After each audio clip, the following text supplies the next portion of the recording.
Evolve ensure grittiness. It starts with an attitude.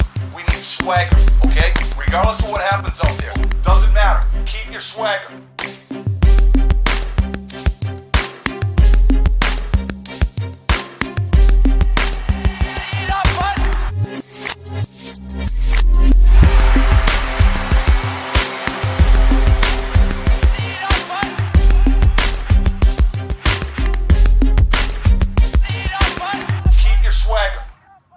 Hello, everybody. Welcome to the 5-Hole Fantasy Hockey Podcast. We're your hosts today, TJ and Raj. Hey there. So we got the Trends episode for you, TrendsDay Wednesday.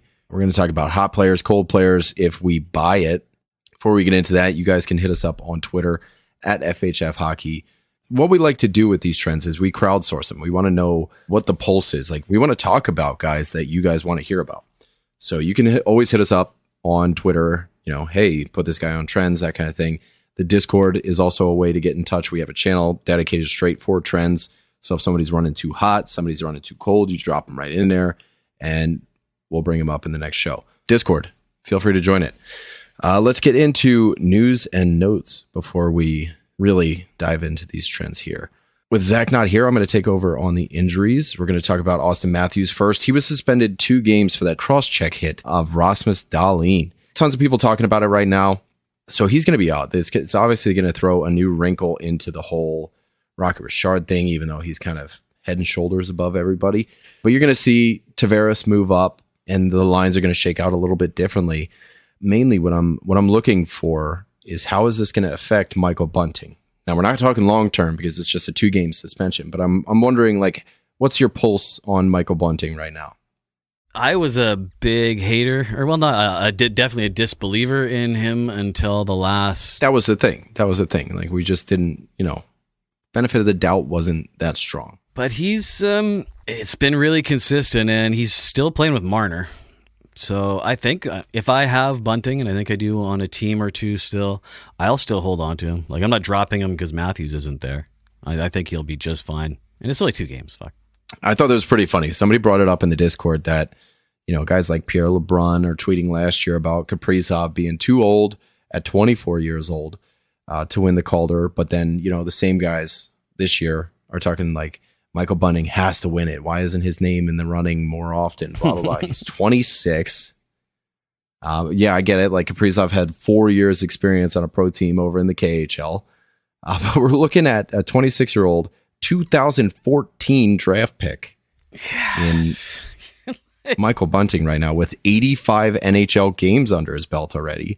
So I don't know. Is there hypocrisy there, or was the precedent kind of set with Kaprizov so they get a free pass this year? Like, yeah, it can be, an older guy with a little bit of experience as long as it's technically their rookie season. Like, what's your pulse here? Oh, man. I think the world will explode if Bunting wins it just because of that reason. Because of, how much everyone loves to say Toronto's the center of everything, which it is. But I don't know. I have a kind of mixed feelings about it. Like, he's a man, and most of the other rookies are young adults, to say it nicely, right? There's a huge difference between an 18, 19-year-old and a 26-year-old man, put it that way, right? At the same time, it's his first year. It's his rookie season. As far as the rules go, I think he's legally allowed to win it. So he is. If he deserves it, he should get it.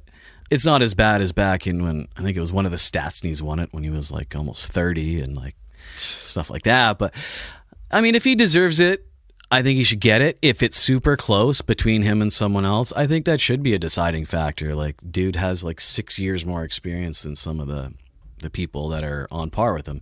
Personally, I think Mo Seider should get it. That's me too. I'm Mo Seider. And a lot of the guys in the Discord, I think it's important to say that this opinion is not ours. It was a tweet that I thought was interesting and it spurred discussion. I think it was like TSN Parody put this out. And, we talked about it in the Discord. A lot of Toronto fans were like, listen, we are voting for Mo Seider too.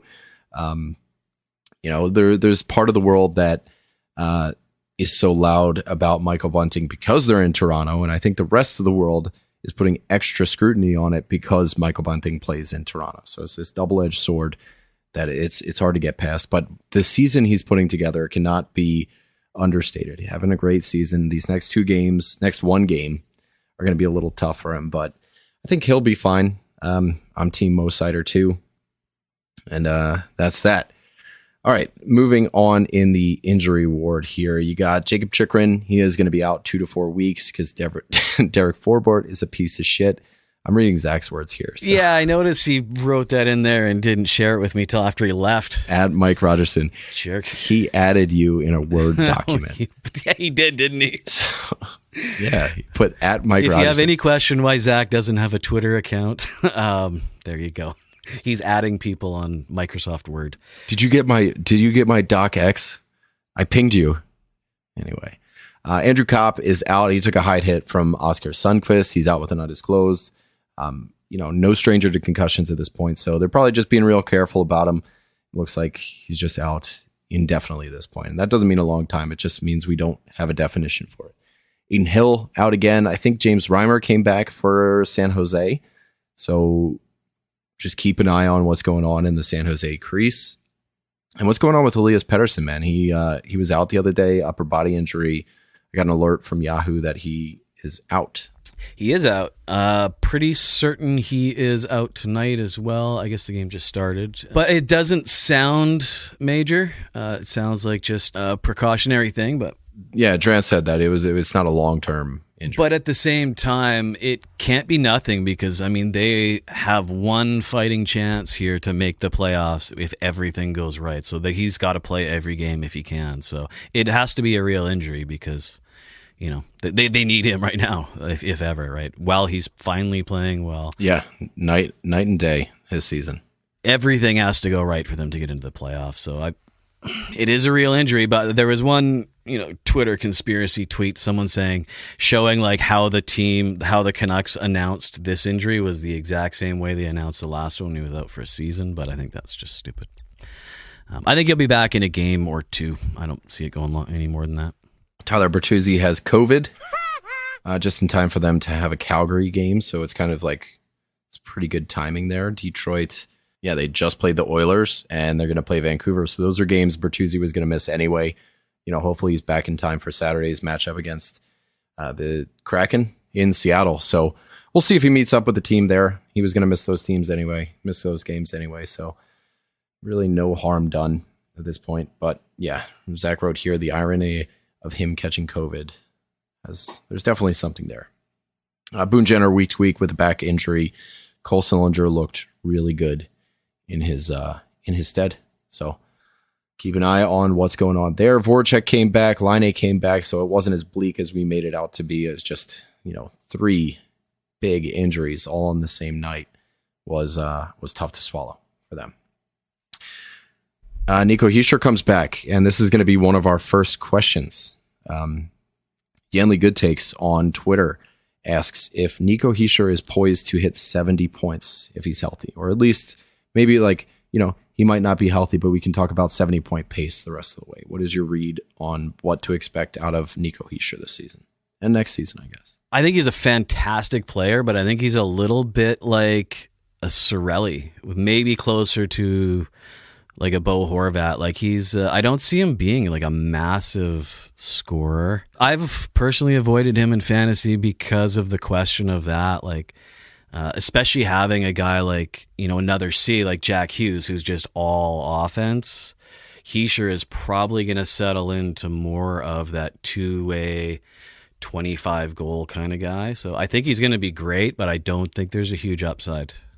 70 points sounds about right for the upside. Yeah, exactly. And it could very well be next year. Yeah.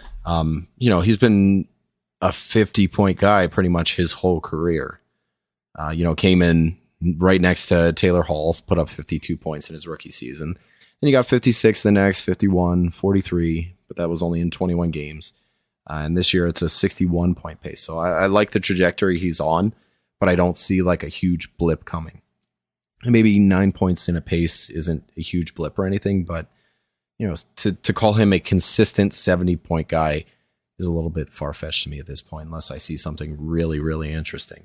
You know what I would say, though? I know Zach's on board. I think you're on board, too. I do like New Jersey more than I've ever liked them right now. Just as a team, I love where they're going, and I like the way the team's put together. And once they figure out that they don't need to buy these bad $20 million defenseman, they're going to be, I like their trajectory like a lot more than I have in the past few years anyways. You know what I was thinking about today is I grew up in New Jersey until I was 8, and then we moved here to PA. I had the opportunity to become a Devils fan. I remember walking into my neighbors. We played with their kids all the time. They were some of our best friends. And the dad was a huge Devils fan, and I could have got into it right then and there, and my whole life would have been different. And right now, I'd be enjoying where my team's headed rather than uncertainty. You could have lived through those glory years with Corey Schneider. Yeah. Yeah, well, it is what it is. Giroux is playing his 1,000th game, and that's pretty fucking cool. His favorite food is grilled cheese, and the Wells Fargo Center is hooking every restaurant up. They're all serving grilled cheese tonight, which is pretty neat. Nice. Good on Giroux. If they're gonna trade him, it's gonna be over the weekend. So keep an eye out. Like, he wanted to get this 1,000th game in, and he's doing it. So, do you personally? That's fucking cool, and it's nice to see like big players get the proper milestones like that. Like, especially in like today's game, I think that's going to become increasingly rare, and it already has, right? Like, when the Sedins played their whole career here, or you get like a guy like that getting those big moments with his team. I think that's huge. I think that's really important to the longevity of the game, right? Having said that, do you think there's already a deal made for the next day? Like, do you think he's out the door? I don't know. I know he's got a full no move. So he controls where he's going. And that sort of plays into the leverage as far as like what our return could possibly be. Just due to the fact that like, Giroux wants to go somewhere. So the team already knows like, hey, he wants to come here. So there's little leverage when it comes to that. If the return's good enough, like I want to see G win a cup. I don't know. I can see Florida making a case for him. Like Joe Thornton just came back today, so they have a pretty stacked center position. With Barkov, Bennett, now Thornton, and Noah Shari, my favorite fourth line center in the world. I like who they have, but if they can put G in one of the top 6 spots in there, I think that would play well. Even though Thornton played top line left wing today, which is very interesting. So maybe G is their, third line center. There's certain places I think that would be more beneficial for him. I'd love to see him in Minnesota just because they don't really have any center talent. So there's a couple teams that I think would actually be good for his value. And then the rest of them are like, you're a Stanley Cup favorite because you have a cemented top 6 already. So if they're picking up Giroux, it's to be in the middle 6. It's not because you're missing a top line, top power play guy. That straight up doesn't happen. Maybe it happens in Minnesota. Maybe now with Landeskog out. So there's a couple places that I think would be really, really interesting for him fantasy wise. But the rest of them are just going to be, it's just going to be a hockey move, man. Like, look what happened to Tyler Toffoli. He's in the middle 6 now. Like, he's playing well. Don't get me wrong. But, you don't see top teams in the league seeking top line, top power play guys because they're not a top team in the league if they don't already have those players. So it's just really hard to kind of think that a trade is going to be good for him, fantasy value wise. Find me a top tier team that doesn't have a number 1C. Like, really, right? But what's interesting is I'm hearing more JT Miller to Pittsburgh rumors. He's not going anywhere. I don't think he's getting traded, but his name is still in these rumors. And that seems like a, Pittsburgh thing to do. It does, and that seems like a Brian Burke thing to do, is steal another team's heart and soul. So, yeah. I just don't see it. It makes absolutely zero fucking sense, and anybody who tries to reason otherwise is just not, it's wrong. Like, if anything, it makes way more sense to play him out. $5 million for by far your best player.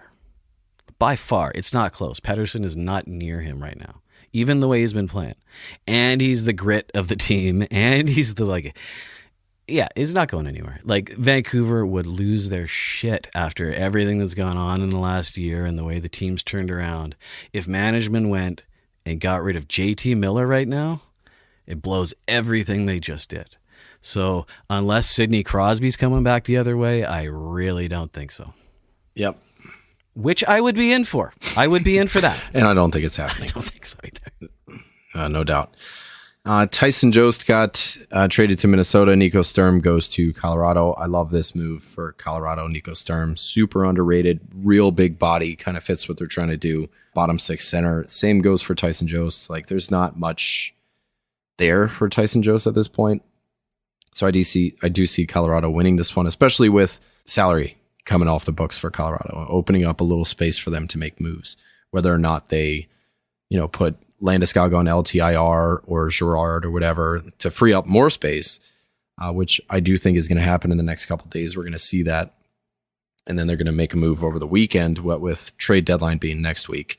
Another move they made was Josh Manson to Colorado. Now, obviously, you get a defenseman getting traded to one of the best teams in the league. It's going to spur some conversation in fantasy circles. And the Discord was a little bit of buzz. We put a tweet out asking who you guys want us to talk about. And Josh Manson came up on our Twitter as well. I don't think there's anything here. Not for fantasy. I think this is just like, we need a body. We need a backup body at that.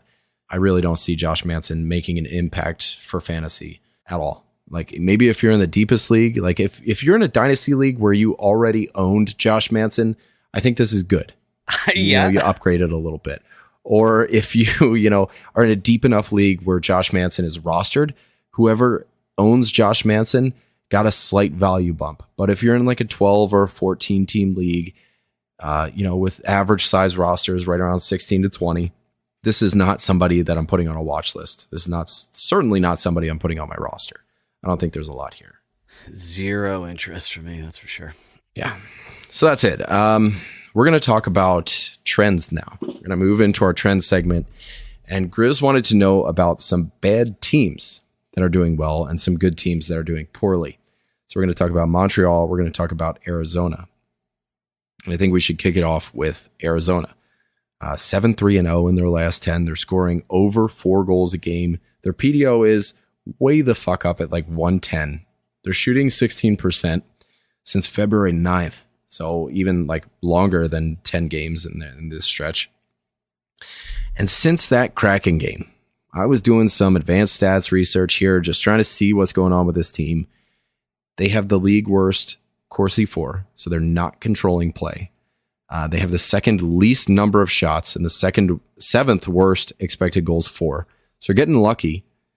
They have the second lowest scoring chances for per 60, sixth fewest highest dangers chances for per 60, third highest high dangers goal for.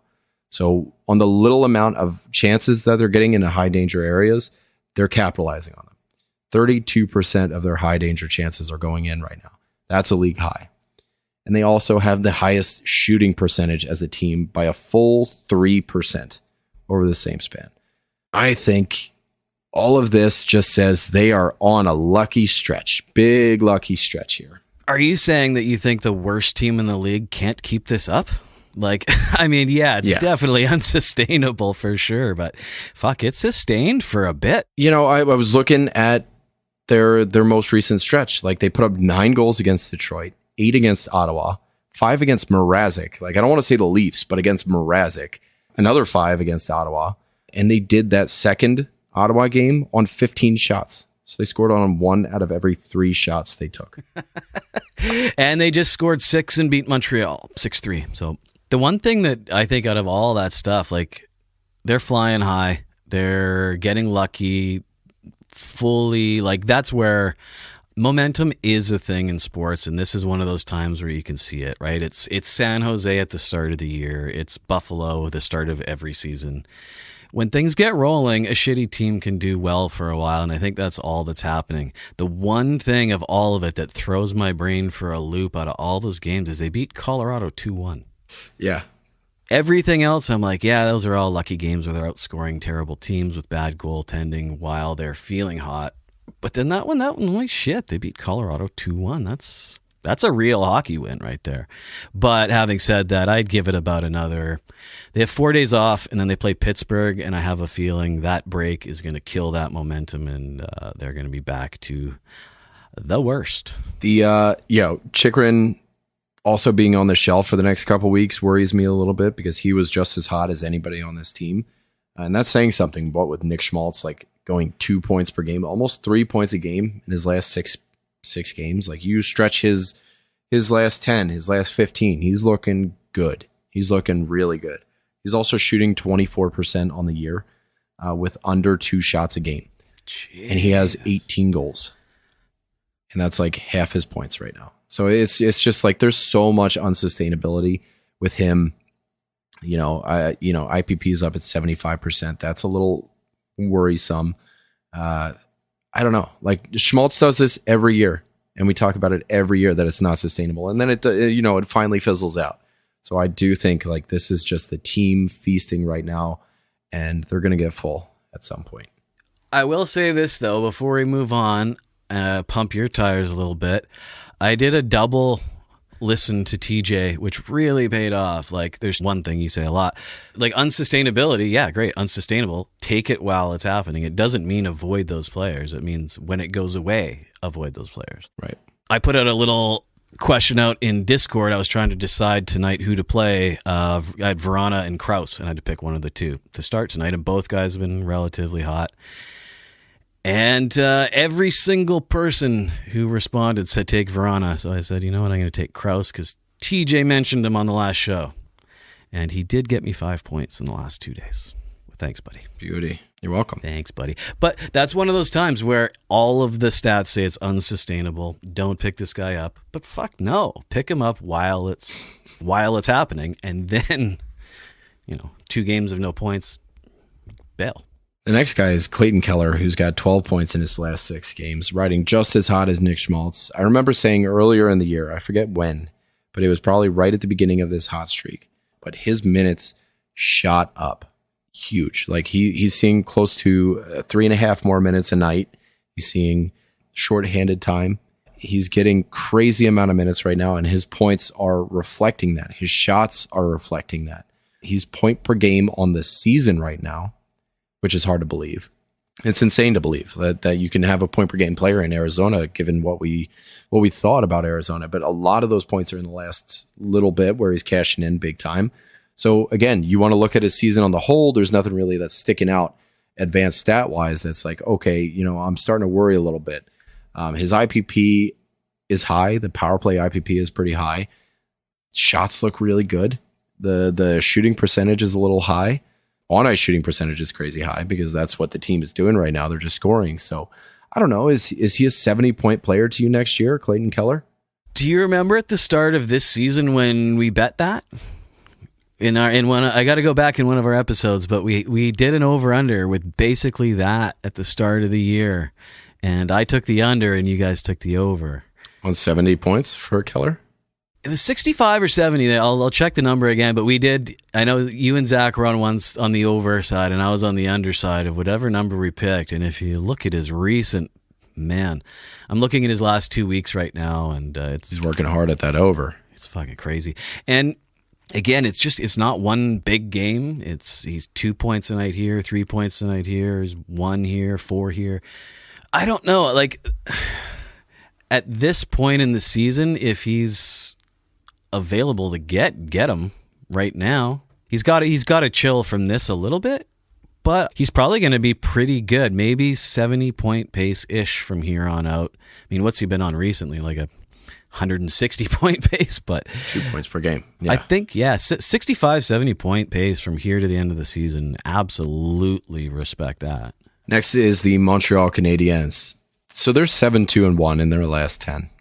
Which is, again, crazy just because we're seeing these basement teams making this wild surge. Maybe they're playing spoiler. Maybe it's what it is. But, man, you're getting goals from a crazy amount of people. Arturi Lehkonen has 6 goals in his last 9 games played. He's shooting 33%. Josh Anderson also shooting 33% with 5 goals in his last 9 games.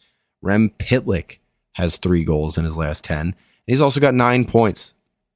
Both Suzuki and Caulfield have turned a new leaf. They each have 14 points, both shooting around 20%. Michael Pezzetta shooting around 20%. Ben Sherratt is shooting at like 15%. Mike Hoffman at 13%. Like there's a lot of craziness going on here. They're getting a ton of goals. They are. What's your read on Montreal right now? Well, you know what? I think right now, obviously on a heater at the moment, but At the start of the season, Cole Caulfield was the hands-down rookie of the year, going to be point per game. Nick Suzuki, same thing. Jeff Petrie, Norris defenseman, blah, blah, blah, blah. So, right, it's kind of that St. Louis thing, not to the same degree, but this is what everybody thought they were going to be at the start of the year. So, I don't know. These guys who are scoring, most of them were supposed to score. Shouldn't be a shock that Cole Caulfield's now doing well. Sherratt, they did put on the shelf. Yeah. Meaning he's probably on the way out. Josh Anderson's on the shelf right now. So the guys who are scoring, I mean, Cole Caulfield's still only taken up in 58% of leagues in Yahoo. Jeff Petrie in 55% of leagues. So, I mean, guys like that, I'm absolutely picking up right now. I own both of those guys in most of our leagues, so don't bother looking. But yeah, I love those Montreal players. That's something I love to look at, is like a guy like Jeff Petrie. He's been so good for years and years and years, and he had a shitty half season. Like, everything says he's going to be decent. Yeah, I think I have more faith in Montreal maintaining some kind of positive season more than Arizona. I think, they can probably go 500 the rest of the way, I think. Yeah. Like, I don't know if they're, 75% win percentage type team, but they're shooting 12% over this 10-game stretch here. Their PDO is out of hand. It's like 105, and they're getting decent goaltending. Outside of this game against Winnipeg where they gave up 8 goals, there's no real, oh my God, what the fuck kind of happened thing. Like they shut out the Sabres, they beat the Senators, they won against Edmonton, they won against Philly. There's some teams in here who are like, okay, yeah, that makes sense. Like you beat these guys. They beat the Maple Leafs. They beat the Canucks, or no, they lost to the Canucks. They beat the Calgary Flames. So like, there's some good teams in here, but they're not doing bad. It's just like, I do believe they're getting extremely lucky, and they're having more of these lucky games more recently. I do think there's a lot of luck here, especially when you look at the players who are making this impact. Lehkonen, who's got a 72% IPP and a 33% shot percentage. Josh Anderson, same thing, 5 goals on 15 shots. When your top scorers are unsustainable, yeah, it's probably going to come down. So that's where I'm at there. Well, I definitely expected the surprising numbers like a Lehkonen, like those guys, to come down, but it shouldn't be too surprising to see Cole Caulfield and Nick Suzuki and Jeff Petrie doing well. They're great. They're good players. They tried to convince us otherwise for about 60 games, but they are good players. Next, I'm looking at the Minnesota Wild, who are having a horrendous stretch of games here. They got they're 3-6-1 in their last 10, and Kaprizov at the top with 11 points. Kevin Fiala with 12 points in his last 10 games. Doing Fiala stuff, shooting a ton. Second half Fiala always kind of puts it up like this. But, there's only a few guys that are doing anything worthwhile. Zuccarello, Boldy, Gaudreau even making a case for some sort of relevancy at this point. But I think the players we need to look at are their goalies. Talbot's not been doing well. Kakanen's not been doing well. That's going to get you into some trouble. It really is. Well, that was a strength of theirs. I guess over the last couple of years, this has kind of been Minnesota, though. They've been pretty streaky as a team. And, remember Talbot was on a monster streak for a while last year. So they're a streaky bunch. It's another team where I just feel like the shittiness is unsustainable. But I don't know. Second half Fiala here with 10 points in the last 8 games. He's doing his thing, and Kaprizov's doing his thing. But as far as wins and losses go, that's going to come down to the goalies. I mean, Hartman is still doing okay. 6 points in his last 8. Yeah, it's not for lack of offense here. But at 5-on-5, neither goalie has over a 900 save percentage in the last 10 games. They're both letting up right around 2.5, 3 goals a game. And they're getting, like, their expected goals against is pretty high. Like, they've given up 12 goals against, and their expected is like 8.5. So they're getting a lot of high danger chances against 2, like almost 3 a game for Kakanен, 2 a game for Talbot. And they're going in because their high danger save percentage is right around 700. You get 10 shots, 3 of them are going in. And it's coming down to the goalies. The one bit of offense that's still out there that's available is Matt Boldy. He's continued. Another guy where I was a little skeptical when he just raged in for those first few games. I thought that would die off a little bit, but it hasn't really. He's 6 points, 4 goals in his last 8 games. So, and he's only 29% owned. So if there was a guy on that team I was interested in getting who's a guy, it would probably be him, I think. But I hate their goalies, so I hate their goalies so much. Then Vegas. So Minnesota's 3-6-1 in their last 10. Vegas 3-7-0, and it's not just limited to this 10-game sample size, because I forget who it is who I talk about in Trends. I think it's Shea Theodore. Let me scroll down here. Vegas is 8-10-2 in their last 20 games. They've been on a skid for a while, a long while, and I think it has a lot to do with the injuries, cycling in and out.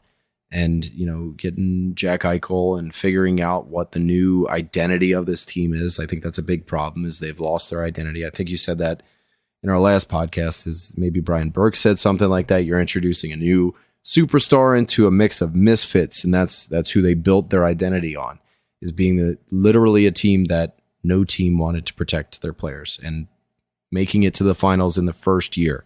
Yeah. So they had a chip on their shoulder. That was the identity. Then you get Pietrangelo, then you get Leonard, then you get, Fleury comes out and he is who he is. There's a fucking statue of Fleury there, isn't there? There should be. They're trading the heart and soul. But of the players who've been doing well, it's been Marchessault and Eichel.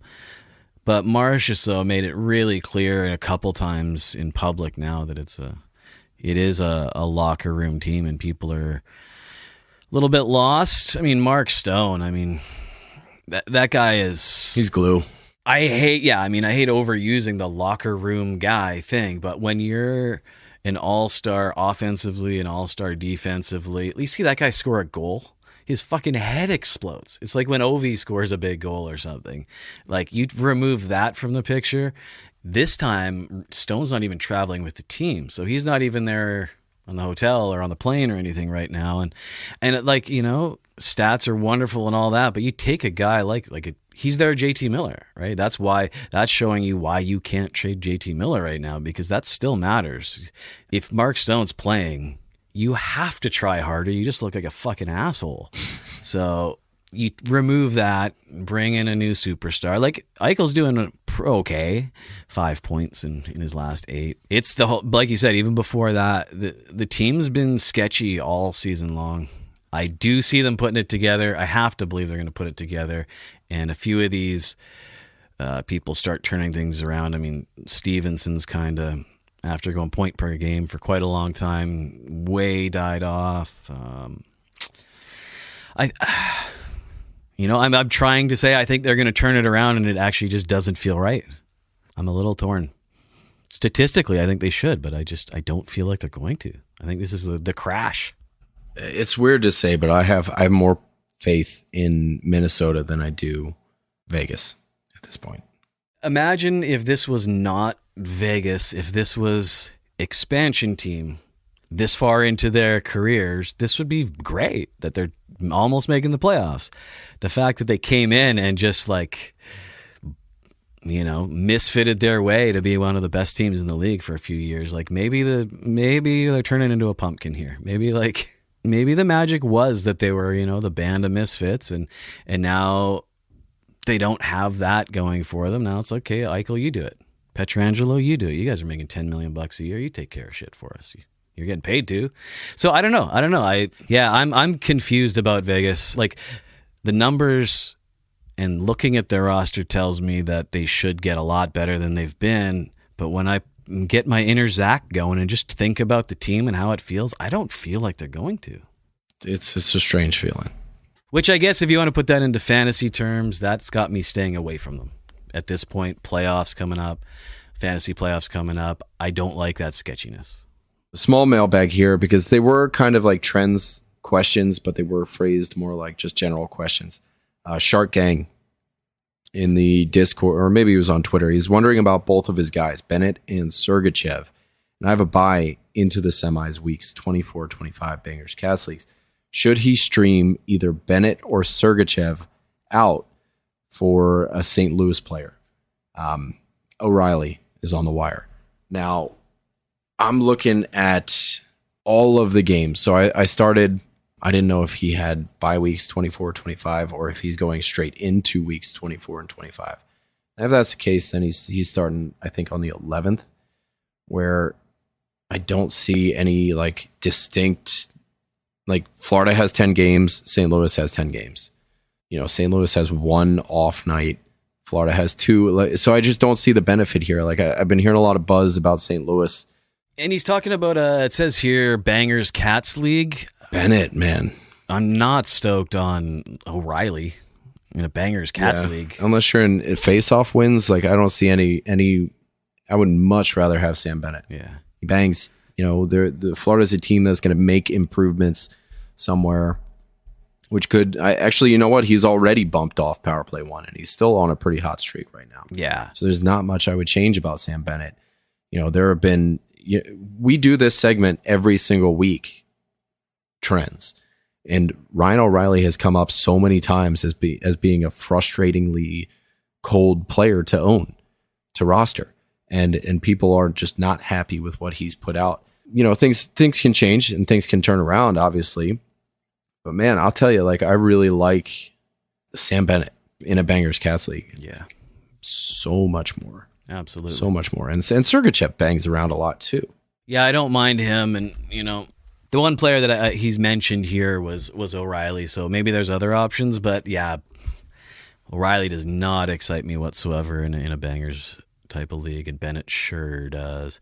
And Florida is a type of team where if you're anywhere in the top 10, like either power play, they score so much. Like not being on PP1 isn't the end of the world. Man, and like Bennett, I'm looking back at his last like 20 games here. He's got 2 stretches of 4 games each of no points. But in these stretches, he's putting up a shot, he's putting up a hit, he's putting up 2 shots and a hit, he's putting up 10 face-off wins, 7 face-off wins if you're in that type of league. He's always doing something. And then after that, when he starts getting points, he's putting up 7 shots, 8 shots, 6, 6, 2, 5, 2, 2, 2, 0. So like the averages are really, really good. And he bangs around a lot, which I'm a fan of. Obviously a fan of. So I'll take a 60-point pace from Bennett with hits rather than, Ryan O'Reilly's. Well, and his thing has always been he's a big game guy, right? Like either playoffs he shows up after not doing anything for a long time, and then do you remember when he first got to Florida? The end of the season, and it was like, oh my gosh, Jesus Christ, lights out. If anything, he's the type of guy to start ramping it up. So yeah, I think so too. Looking at it now, O'Reilly's on a 58-point pace, Bennett's on a 59-point pace. If you're going to drop somebody to add 1 game over the course of 2 weeks, I don't know if that's really worth it, especially when you're adding a player who does less, who doesn't hit, removing hits. Yeah. So I'm sticking with Sam Bennett there. And that's easy. Like you're getting easily an extra shot a game. You're getting a ton more hits, like so many more hits, and a better chance at points because like I like what Sam Bennett puts together better than I like O'Reilly. If you're in a face-off win league, then maybe it starts to tilt, but you're still getting face-offs out of Sam Bennett every once in a while. I don't know. I'm Bennett all the way here, and I really don't mind Sergachev either.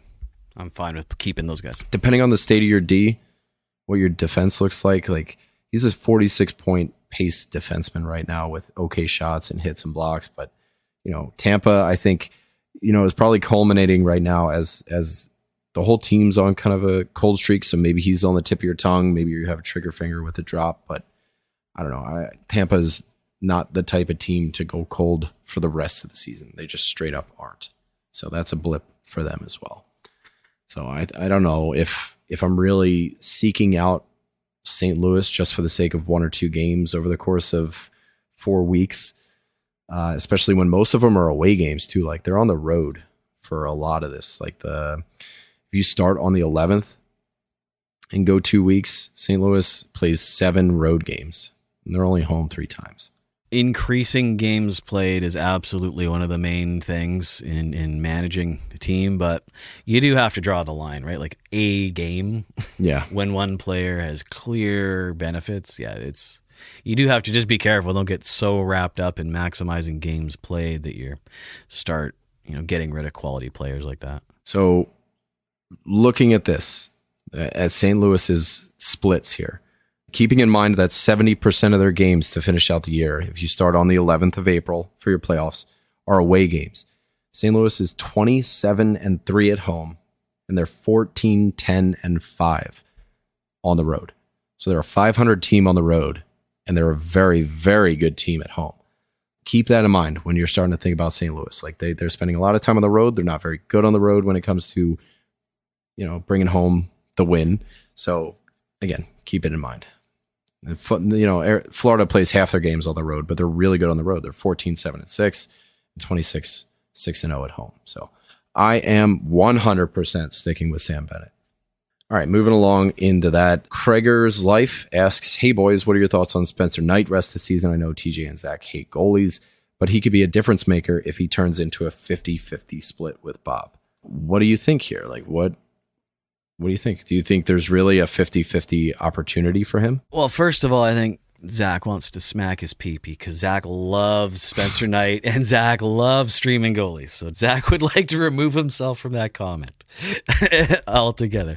But man, Spencer Knight had a rough go at the beginning. He was only playing 500 over the whole course of the season, but his last couple of games, he's at like a 955 save percentage. So he is playing a little better.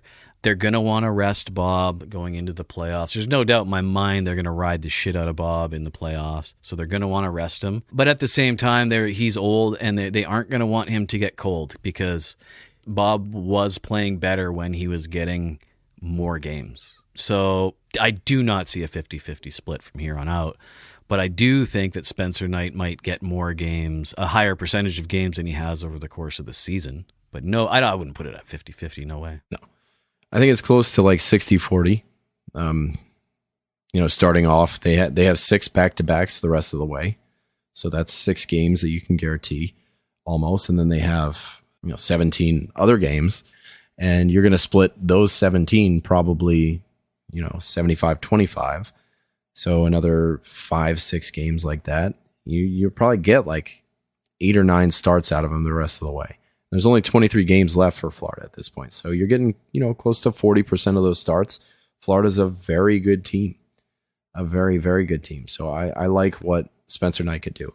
I wish we had a little more context. Like, who are you dropping to get Spencer Knight on your team? But, I think he's great for a spot start. Maybe a little, I'm just using my own leagues as reference at this point. But, I'm not holding a guy. I'm not holding him back up. Is basically what I'm getting at. Yeah, probably not. And just a heads up, in the near future, Florida has a week off coming up too, so just be aware of that. If you are getting into Florida players, they're off from I think the 18th, and they have like 5 or 6 days off. So future, love Spencer Knight. I think he's a great goalie, and long term, yeah. But like you said, Bob's just playing too good, and they got to get their $80 million worth, man. I'm looking at the rest of their schedule. San Jose, Vegas, Anaheim, those 5 days off, like you're saying, but then Montreal, Ottawa, Toronto, Montreal, Chicago, New Jersey, Buffalo, Toronto, Buffalo, Nashville, Anaheim, Winnipeg, Detroit, New York Islanders, Detroit, Toronto, Tampa, Boston. Like the end of it is a stretch. Like, and then you go into Ottawa, Montreal. Like, all of these games sound fucking awesome for Florida. Like, I think they've got a pretty cushy rest of season schedule too. So when I'm looking at Sam Bennett, going back to our last question here, when I'm looking at Spencer Knight, I really like Florida and their prospects rest of the way. 100%. Yeah. 100%. Yeah, and like you said, as long as with Spencer Knight, as long as you keep in mind the amount of games he's going to probably play and how big your roster space is. Yeah, if you got a huge roster with tons of bench, then sure, he's the kind of guy. If it's the kind of league where keeping a bunch of goalies is a good idea, he would be one of the ones I'd look at. But in a standard type of league, he'd be a streamer for me. I'm looking at these back-to-backs too. Like, one of these back-to-backs is New Jersey, Buffalo. Another one is Ottawa, Montreal. Another one's Buffalo and Nashville.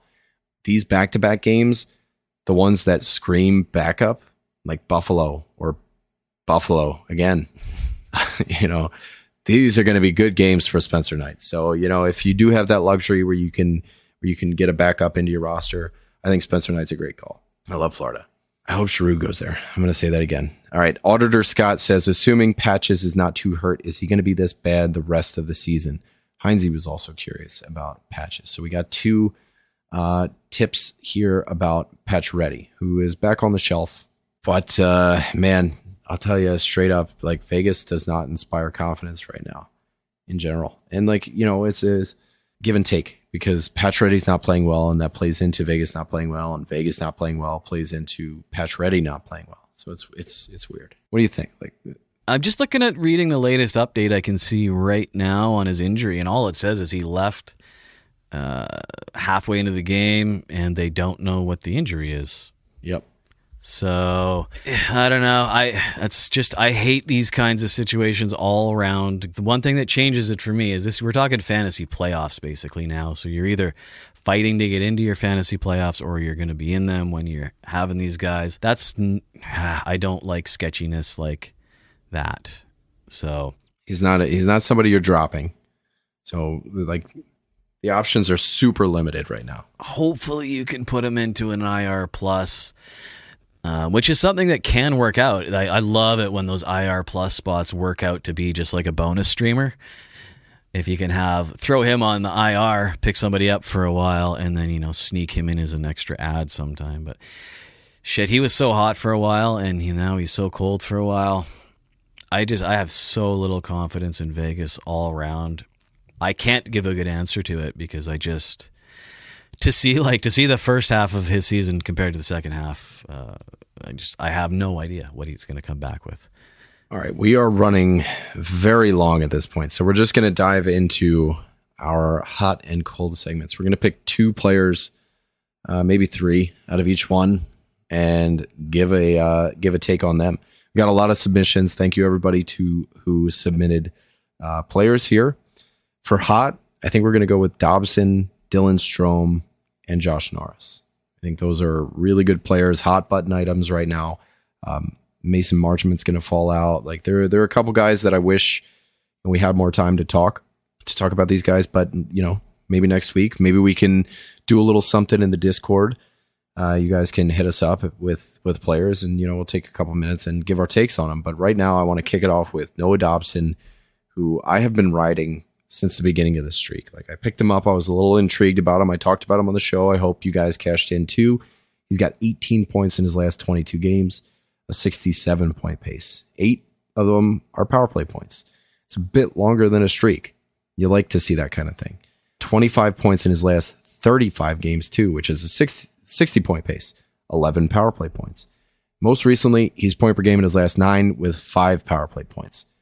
Let's just start it from the top. I want to get into your take before I really bring it home here with what I think here. What is your take on Noah Dobson and the Islanders as a whole? Those might be two separate things. I think so too. Yeah, it was a trick question. I'm trying to keep you on your toes here. I'm into Noah Dobson. I am into any defenseman who's around a point per game, obviously, leading the team in power play points, leading the team in shots. He blocks a reasonable amount. He doesn't hit too much, so don't expect that. The forwards on the Islanders do all the hitting, apparently, the fourth line there. But no, I love Dobson. I don't think it's a fluke. Another team where the Islanders were supposed to be, most people had them in the playoffs, and they just had a shit long time. And guys like Anders Lee, guys like, Brock Nelson, Beauvillier, these guys who do their scoring, JJP, they are starting to score. But, when we're talking about hot players, like we're talking about this hot team, the Islanders, their hot players are maybe point per game. That's New York Islanders at their peak because they don't score that much. So don't get too excited. He's not going to be Cale Makar or anything, but I think the rate he's on, I'm looking at his last 7 games, 6 points, 5 of them on the power play, 2 blocks a game. I think those numbers, other than the, 90% of his points coming on the power play, I think that those rates, 60-point pace, yeah, I think that's cool for him. Their entire top six is on fire right now. And JGP, who falls outside the top six. So like there's a good amount of offense going around. I think Noah Dobson is getting in on that. When I start with sustainability, the first thing I'm going to look at is deployment. Like, is there any chance that you're moving down the lineup that might jinx this whole thing? And the answer is no. Is straight up no. He's got 2 times the amount of shots as the next defenseman. So, like, if we're talking about his deployment on the top power play, on the top pairing, that is not going away. IPP is fine. Shooting percentage is fine. So I'm seeing a lot of, like, green flags, if we can call them that. The primary assist percentage are fine. The on-ice shooting percentage isn't worrisome. He's getting a ton of offensive zone starts. For him, like, his on-ice goals for has gone up in line with the amount of time that he's getting. He's getting 22% more ice time this year, almost 5 minutes, than he did last year. His point per game pace is up almost double. So, coupled with the amount of time that he's getting compared to last year, with his growth as a player and his top power play role, I'm not worried about him. I think Noah Dobson's good to go here. The thing that I'm worried about is the New York Islanders, because they are on this uncharacteristically high offensive run right now. And that's not New York Islanders hockey. But what the New York Islanders were doing earlier in the season isn't working. So maybe they found something that works. I have a lot of trust in Barry Trotz as a coach to find something that works and stick with it. So for me, I think he does. I think he keeps it up. I'd put 55-point pace the rest of the way as kind of a floor at this point, so long as the Islanders don't fall off a cliff, which is just as likely. So it's this really delicate situation for Noah Dobson, but I have more faith in him because, he's having a hand in the offense rather than relying on it. Seems like he's making the offense, like he's driving play. 73% of his points are primary. So he's creating offense. He's not a beneficiary of it. Like he's part of the reason. So I'm big on Noah Dobson. I think Kai Allen on Twitter, Kai Allen 21, both him and Lowkey 93 on Discord were both curious about Noah Dobson. Boys, I think we found one here. So thumbs up. Yeah, I'm in. He's the only D on the Islanders that has a point in the last month. Like even Pulak has no points. Actually, that's not true. The other Sebastian Aho has 1 power play point. He's the only other defenseman with a power play point in the last 15 games. Yeah, so again, his deployment's not going anywhere. The deployment's safe, yeah.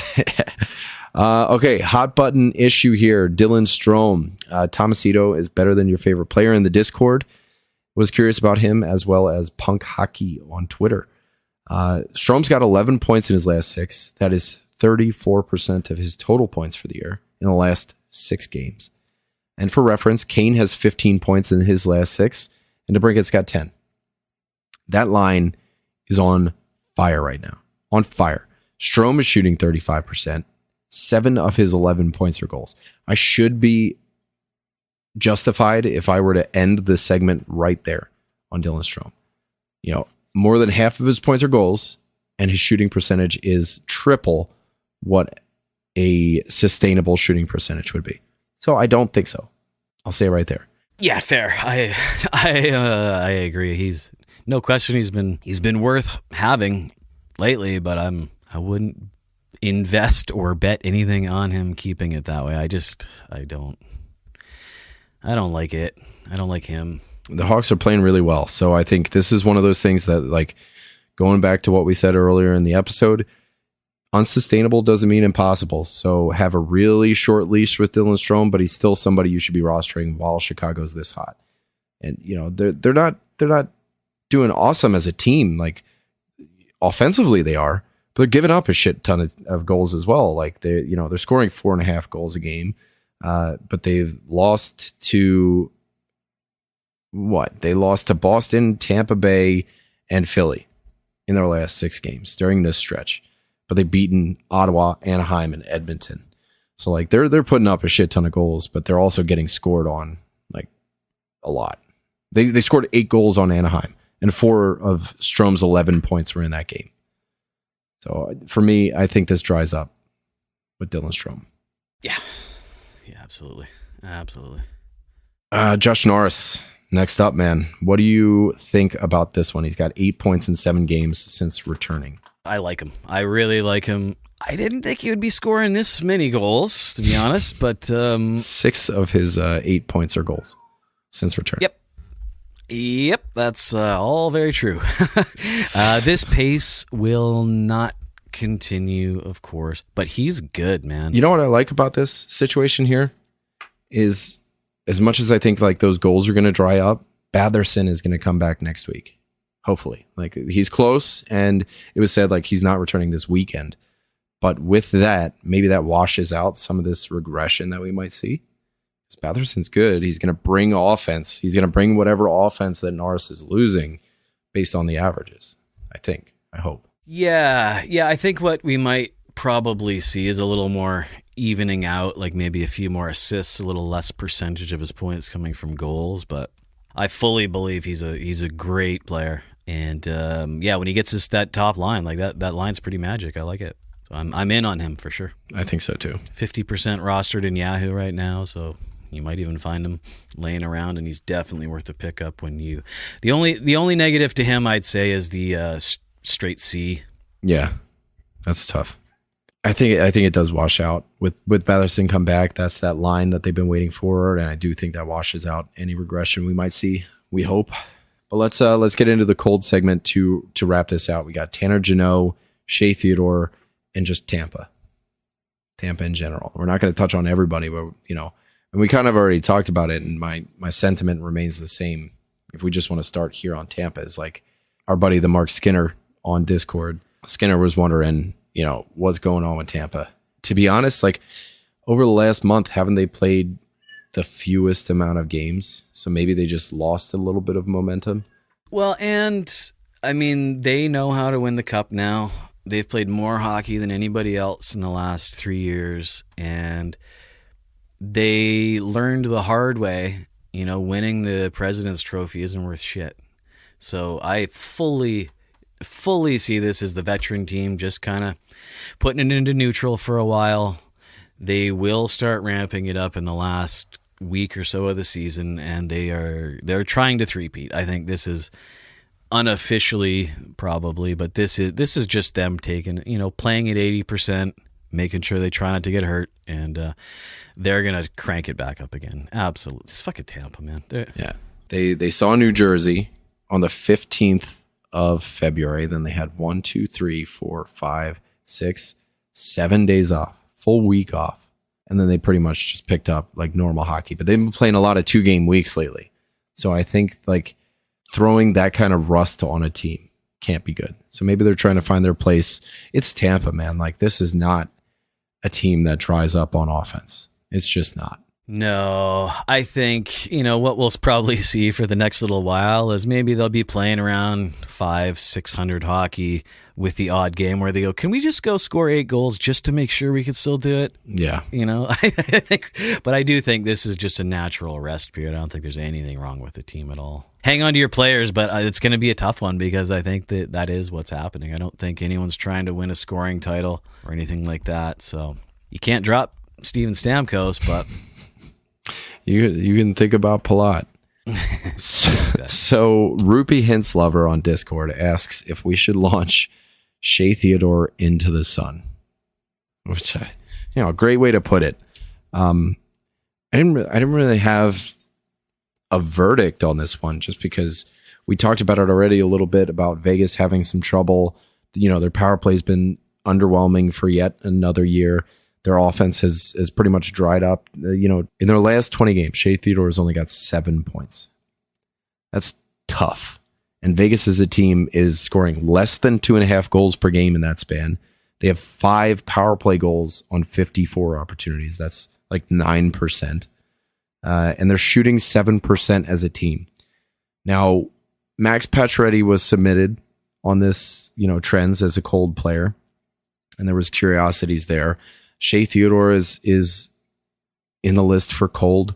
Right about the only people that we could talk about, going back to something you said, is Jack Eichel and Jonathan Marchessault. Those are the only 2 players that are worth talking about in Vegas right now. And everybody else is pretty much ice cold. This seems like a team thing. Like, they're having a really tough stretch as just a team. Like, a point of it being weird, like, no one has any power play points, and then Marchessault and Eichel have a few. Like, they have a bunch of points, like well over a point per game, or at least over a point per game in the last couple weeks, 30 days. And then, like, Theodore, man, 0 power play points in a month. That sucks. I think Vegas just sucks. I think it is a team thing, and I don't know. I don't feel like it's going to turn around. I really don't. If it does, I don't think it's going to happen until the last few games. So I mean, you can't just drop Theodore, can you? I would advocate against that. I don't think you should do it. I would not drop him. That's why I was trying to make it a question, so I don't look like an asshole here. But because he could very well just all of a sudden start going point per game, and this magic happens, and Eichel and Stone and everybody, and they're the greatest team in the last 20 years. That could very well happen, actually, at any point right now. But again, we're talking fantasy playoffs. You're going to have to cross your fingers on Theodore and hope they figure their shit out. What is crazy and what I think, could play in their favor. So Vegas is 1 game up on Vancouver, 1 game behind Anaheim, and they're only like 3 and 4 points ahead of each team. So Vancouver with 1 game in hand could be 1 point behind Vegas for the 4th spot in the Pacific. They play each other, I think, 3 times in the last 10 days of the season too. That's gonna be it. Could be a fun race. I could need a few days off at some point towards the end of the season. But yeah, man, like, I guess the question was about Theodore. Yeah, you can't drop him. You can't drop him. I mean, if you're in like a really shallow league where that kind of thing happens all the time, then sure. But in the leagues that I'm playing in, 10-team leagues, even, like, you can't drop Shea Theodore at this point. Like, he's somebody you can bench if you have a full D core, but like I've seen so much from Vegas over the last few years since they've joined the league for me to have faith in them. Like, it's tough.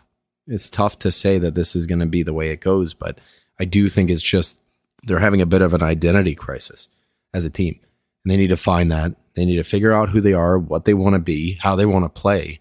And it's hard to do that when you have this revolving door of people going in and out injury-wise. Like, you're changing up the dynamic every single night, throwing, Chandler Stevenson on the top line, and then, William Karlsson on the top line, and you're changing things up all the time. It's hard to find that continuity. It's hard to have an identity when every single day you're playing with new people. So it really comes down to they just need to get healthy. They need to figure out how they're going to get Mark Stone playing. It's probably their cap thing, but that's tough. That's shitty.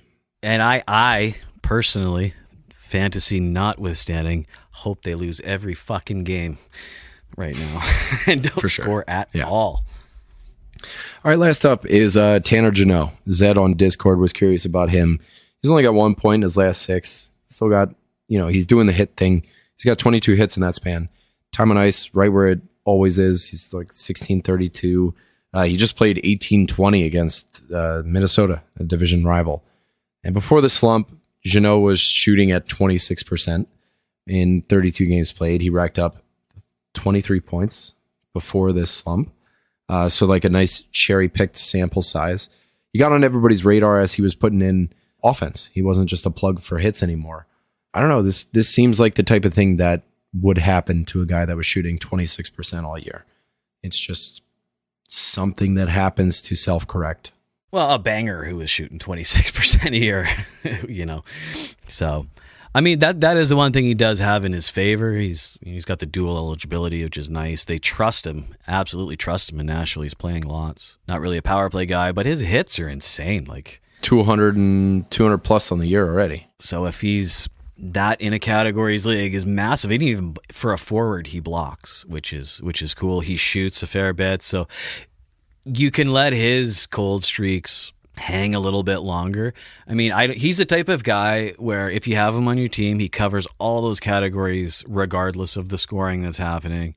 At the same time, you don't feel bad benching him on any given night. So I think he was playing offensively way better than he deserved for a while, to be a little mean. But look at the entire season.